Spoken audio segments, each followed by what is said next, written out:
In this concept video, we're going to be discussing what a radian is. Often misunderstood, but it's actually pretty easy once you have a conceptual understanding of what the heck is going on.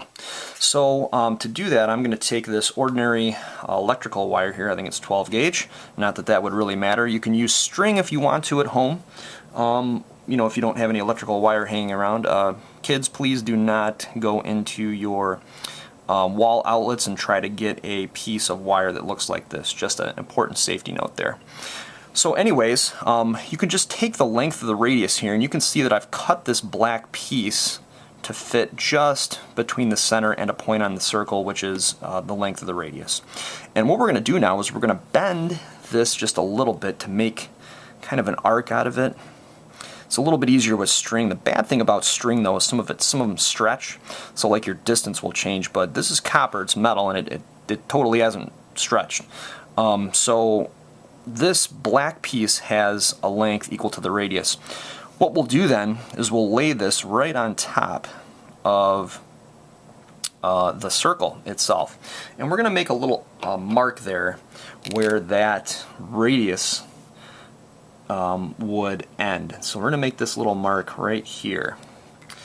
You'll notice then that this is one radius, or R, and also from here to here on the arc, as we measured, that was also the radius.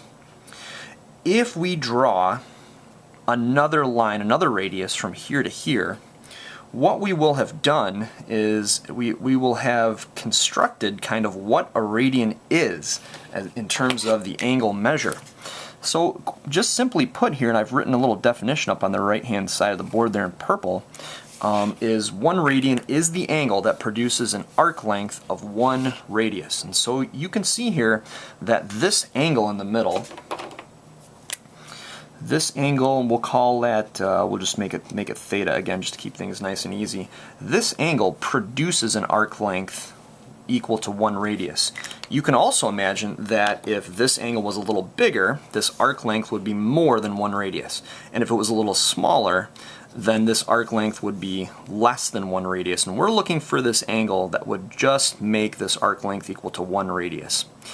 Turns out that it doesn't matter what size circle you have. If this radius were smaller, then the arc length would be correspondingly smaller. It would be the same length as the radius, as in this case, and it would turn out to line up exactly, the arc length would end up exactly on this line. So it makes no difference which circle you're talking about.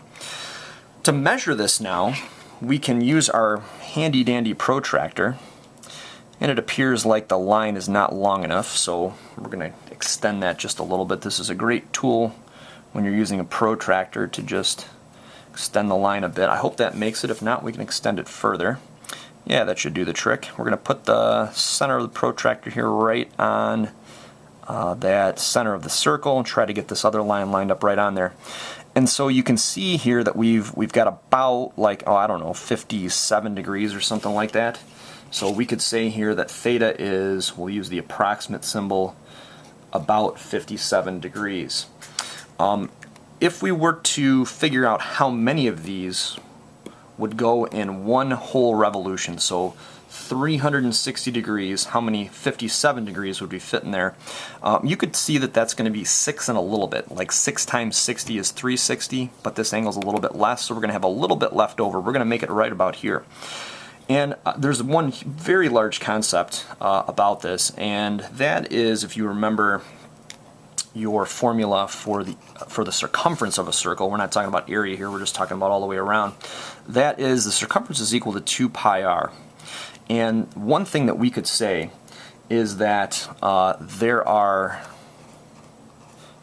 2 pi radians in one full revolution. That's how many will fit in there. And you could even type in into your calculator if you want. You could do 2 pi, or just estimate it. Pi is a little more than 3. And so you can see that we've got about 6.28 or so. And that 0.28 is how many is left to go after we've done 6 of them. So it's 6 and a little bit. There's some other things that we need to know, and that is 1 full revolution is also equal to 360. So there are 2 pi radians in 1 full revolution, and if 1 full revolution is also 360 degrees, then those two must be equal. 2 pi radians, or radians, whatever radians you have, the radians are just another way to measure the size of an angle, just like degrees are another way to measure the size of an angle. Turns out radians are great for physics and calculus and some other areas as well. Everyday life you're going to see degrees a lot. These are easily understood, so if somebody says pull a 180, that means they're going in the opposite direction. So keep in mind that they're used for different things, and here in pre-calculus we want to be very, very good at using each one. There is no unit for radians, so we can put no unit, but often abbreviated as RAD. If there isn't a unit there, so if you don't see the degree symbol and you're talking about an angle, if there's no unit specified, it's radians. So make sure that you understand that and you start to see and think about whether there is a degree symbol or not. If there's not, it definitely is radians. We're going to talk a little bit now about converting between radian and degree measure, and there's one thing there in the last notes that we really want to make sure we understand, and that is this. That is 2 pi radians are 360 degrees. Okay, well, if you have radians, so we have some radian measure, and we want to figure out how many degrees there are in that many radians. What we need to do is multiply this by a conversion factor. You'll note that you can solve for radians by dividing by 2 pi here. So if you did that, you'd have 360 divided by 2 pi. If we simplified the 360 over 2 pi, we're going to have 180 degrees over pi. And so this is another thing that you're going to want to use right here as well. This relationship is that there's 180 degrees. 180 degrees is equivalent to pi radians.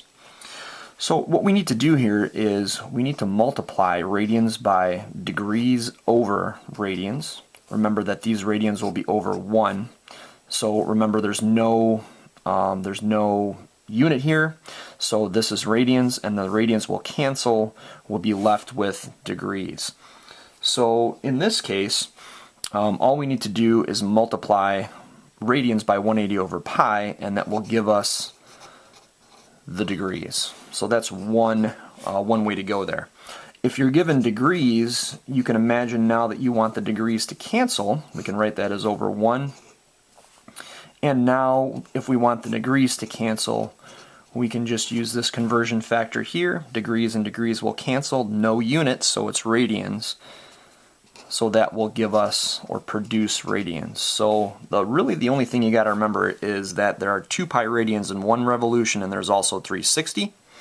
And then if you do a little simplifying with the number parts here, you'll wind up with the appropriate conversion factors.